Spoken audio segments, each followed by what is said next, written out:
Right, so Sandra has joined me and means it's time for business. Of course, yes. And we've been signing a lot of contracts back Yeah. in the UK.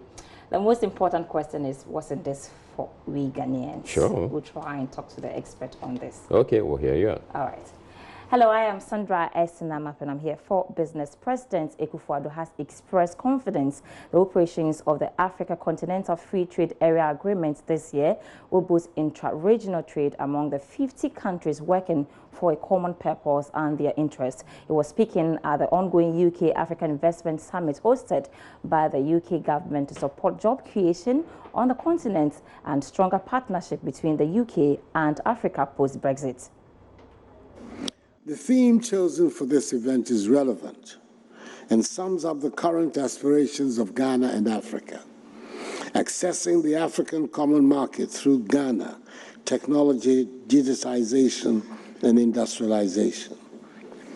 Ladies and gentlemen, when I accepted the responsibility on behalf of the government and people of Ghana to host in Accra the Secretariat of the African Continental Free Trade Area, AfCFTA, it signaled the completion of the processes to create the world's largest free trade area since the formation of the World Trade Organization. We expect the Secretariat to be up and running by March 2020 for trading to begin in the free trade area by July this year. It also reiterated the desire of the 54 African member states of the African Union that had signed the agreement for the coming into effect of the AfCFTA to work with a common voice and a common purpose to exploit the abundant wealth and resources of our great continent for the benefit of the African peoples. We know that the success of the AfCFTA would mean that the era of low volumes of intra-regional trade that have defined the activities of African economies will come to an end. Up till now, trade between African nations has remained low compared to other parts of the world. According to the Department for International Development and Department for International Trade, about 27 deals worth over £6.5 billion have so far been signed from across Africa markets at the 2020 Africa-UK Summit. Over £36 billion worth of trade is already happening between the UK and Africa. Out of the 27 deals, Ghana has so far signed 4 of the deals, and here they are. We'll take a look at those deals on your screens right now. And then we have the Aqua Africa. It's a £26 million export contract to supply solar power water filtration system. We have also the BHM as a £80.3 million worth for the Tema Aflau Road project. And then the other two coming up is a construction contract worth £40 million export contract to develop the Kumasi Airport, and then Telium and Ellipse, an export contract worth over £60 million to provide 250 new beds for the General Hospital in Koforidua.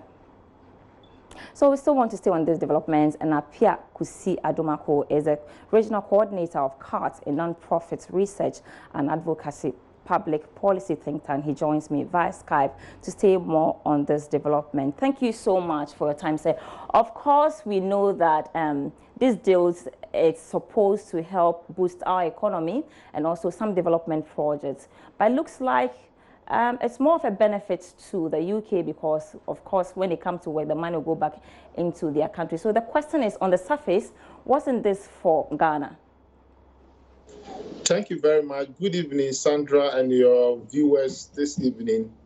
I think looking at the trade deals that were signed in London yesterday, I think it seemed to be a one-way traffic that tends to go to the advantage of the British businesses. There is nothing in for the Ghanaian private sector.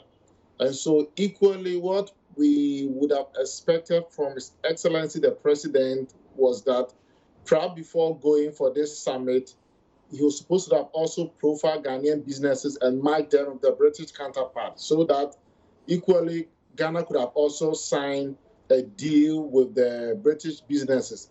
because per this particular agreement, we end up paying them, and all the forex that we are talking about will go back to the UK.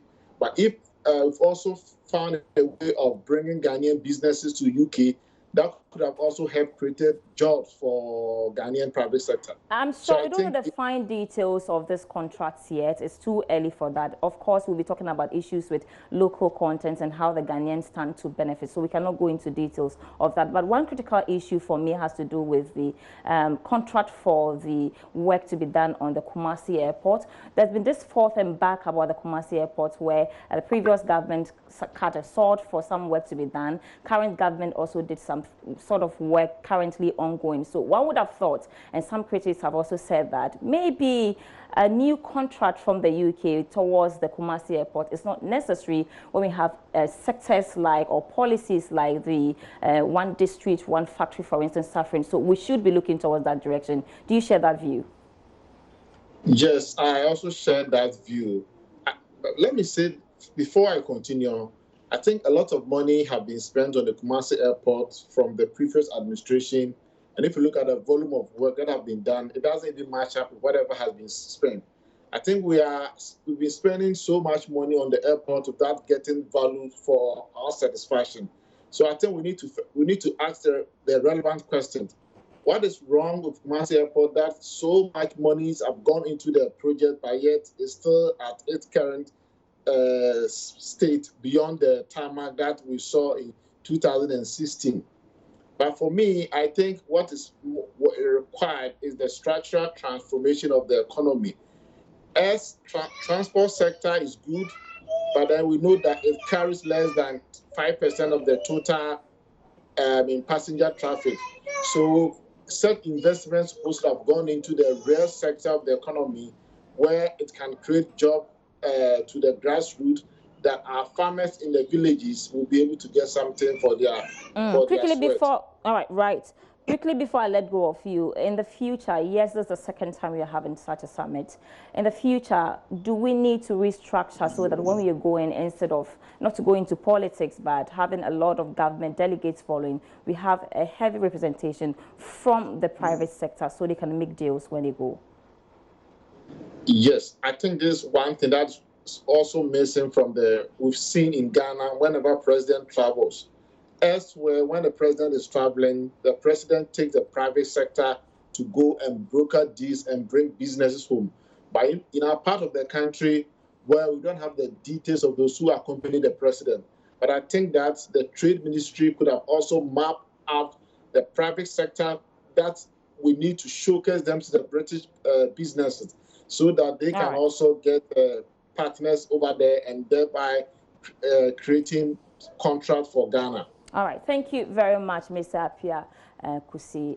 We are grateful for your time. Meanwhile, Managing Director of Morgan Stanley, Mr. Chris, has impressed on women in the business space to consider investing in Ghana as the Continental Free Trade Agreement kickstarts. She was speaking on the topic creating an investment-friendly climate at the ongoing Ghana Opportunity and Investment Summit in London. But if you look at, not just in the region, but actually globally, we have the highest proportion of women-run businesses. So there is something about Ghana that makes it an attractive location, and it makes it good for women to start businesses there.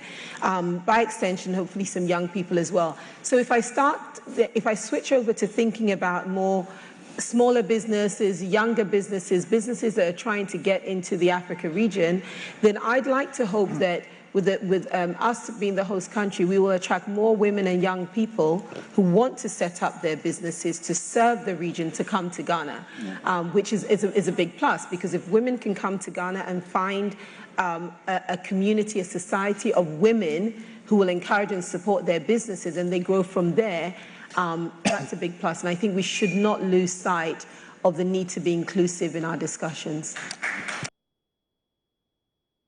On that note, we end the first part of business. Thanks so much for watching. I am Sandra Esinamap, and I'm back after 8 p.m. with more business news.